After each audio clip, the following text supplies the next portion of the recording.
Hello बच्चों, आपका स्वागत है हमारे एक और नई वीडियो में। बच्चों, इस वीडियो में हम बात करने वाले हैं क्लास 10th के मैथमेटिक्स के पेपर सोल्यूशन का, जो कि आपका सेट ए का होने वाला है। तो चलिए शुरू करते हैं।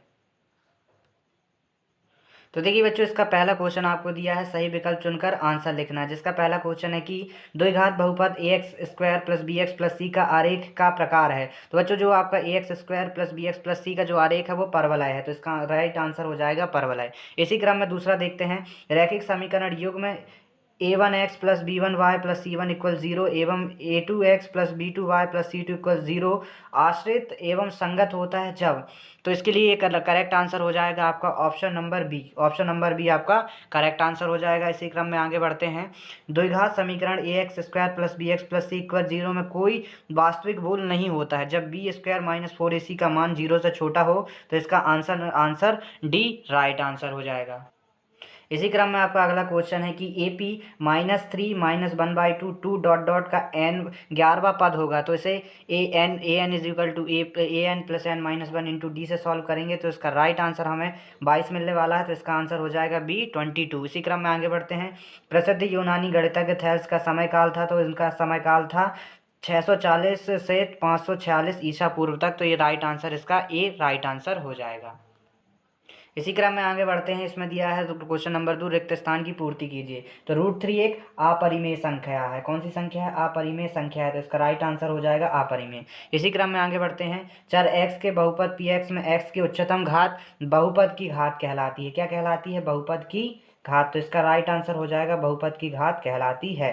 आगे बढ़ते हैं। तीसरा दिया है द्विघात समीकरण a x square plus b x plus c equal 0 को हल करने के लिए द्विघाती सूत्र होता है। तो इसमें हम सिंपल पता है कि हमारा ये द्विघात सूत्र होता है -b plus minus √b² minus 4ac divided by 2a। इसका राइट आंसर हो जाएगा। इसी क्रम में अगला क्वेश्चन देखते हैं।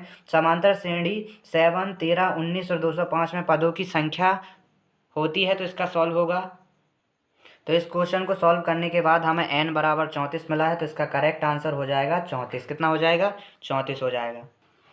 अगला क्वेश्चन है कि सभी त्रिभुज समरूप होते हैं। तो कौन से त्रिभुज होते हैं? तो इसका आंसर हो जाएगा सभी समबाहु। क्या? सभी समबाहु त्रिभुज आपस में समरूप होते हैं। एक इसी क्रम में आगे बढ़ते हैं। त्रिज्या r वाले वृत्त के त्रिज्यखंड जिसका कोण अंशों में थीटा तथा संगत चाप की लंबाई हो जाएगी। तो इसका सिंपल आंसर हो जाएगा θ/360 डिग्री मल्टीप्लाई बाय 2πr। क्या हो जाएगा? 2πr। तो इसका करेक्ट आंसर हो जाएगा θ/360 डिग्री मल्टीप्लाई बाय 2πr। इसका करेक्ट आंसर हो जाएगा। इसी क्रम में अगला क्वेश्चन देखते हैं। वृत्त को दो बिंदुओं पर प्रतिच्छेद करने वाली रेखा को त्रियकछेदी रेखा कहते हैं। तो यह आपका कथन असत्य हो जाएगा। क्या हो जाएगा? असत्य हो जाएगा, क्योंकि यह उसे हम छेदक रेखा कहते हैं जो दो किसी वृत्त के दो बिंदुओं पर प्रतिच्छेद करती है। अगला देखते हैं।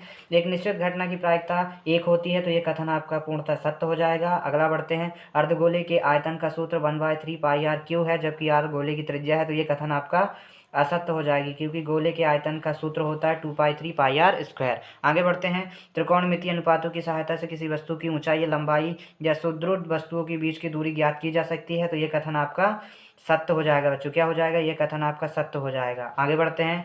दिए हुए प्रेक्षणों में वह मान जो सबसे अधिक बार आता है उसे माध्य कहते हैं। तो ये कथन आपका बच्चों असत्य हो जाएगा, क्योंकि उसे हम बहुलक कहते हैं। आगे बढ़ते हैं। किसी प्रयोग की सभी प्रारंभिक घटनाओं की प्रायिकताओं का योग 1 होता है। तो यह कथन आपका पूर्णतः सत्य हो जाएगा। तो ये हो जाएंगे इसके सिंपल आंसर्स। अगला क्वेश्चन देखते हैं, जो कि है आपकी सही जोड़ी मिलाई है। तो इसी क्वेश्चन की बात करते हैं।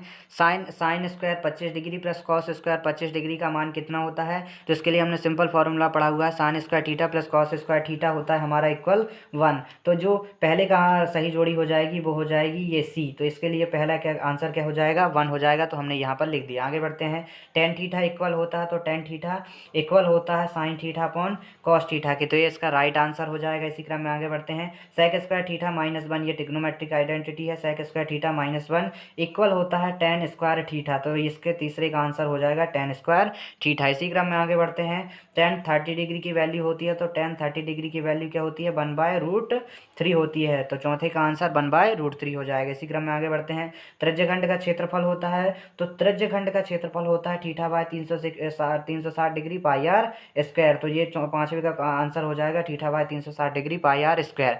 इसी क्रम में आगे बढ़ते हैं। अर्धगोले के आयतन का फॉर्मूला होता है, तो अर्धगोले के आयतन का जो सूत्र होता है वो होता है 2/3 पाई आर स्क्वायर। तो ये छठवें का हो जाएगा सिंपल 2/3 पाई आर स्क्वायर, ये इसका सिंपल आंसर हो जाएगा। तो ये हो जाएगा सही जोड़ी के आंसर्स।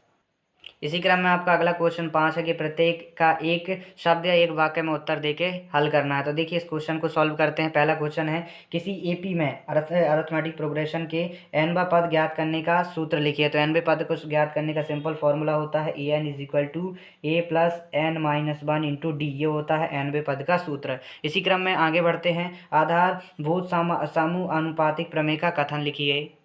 तो देखिए दूसरे का सिंपल आंसर ये हो जाएगा प्रमेय 6.1 जो कि आधारभूत अनुपातिक समानुपातिक प्रमेय है। तो इसका आंसर यहाँ से यहाँ तक पूरा हो जाएगा। अगला क्वेश्चन हमारा है कि वृत्त की छेदक रेखा की परिभाषा लिखिए। तो इसका आंसर सिंपल होता है, तो इसका सिंपल आंसर हो जाएगी कि वह रेखा जो वृत्त को दो बिंदुओं पर प्रतिच्छेद करती है उसे हम छेदक के रेखा कहते हैं। ये हो जाएगा तीसरे का आंसर। इसी क्रम में आगे देखते हैं। द्विघात बहुपद ax² + bx + c के शून्यकों का गुणनफल का सूत्र होता है। तो इसका सिंपल सा फॉर्मूला होता है अल्फा इंटू बीटा = c/a, इसका राइट आंसर हो जाएगा। इसी क्रम में आगे बढ़ते हैं। वृत्त के स्पर्श बिंदु की परिभाषा लिखिए। तो इसका राइट आंसर हो जाएगा, तो देखिए इसका सिंपल आंसर हो जाएगा वृत्त एवं स्पर्श रेखा एवं रेखा का उभयनिष्ठ बिंदु हमारा क्या कहलाता है, स्पर्श बिंदु कहलाता है। तो इसकी डेफिनेशन हो जाएगी। इसी क्रम में आगे बढ़ते हैं।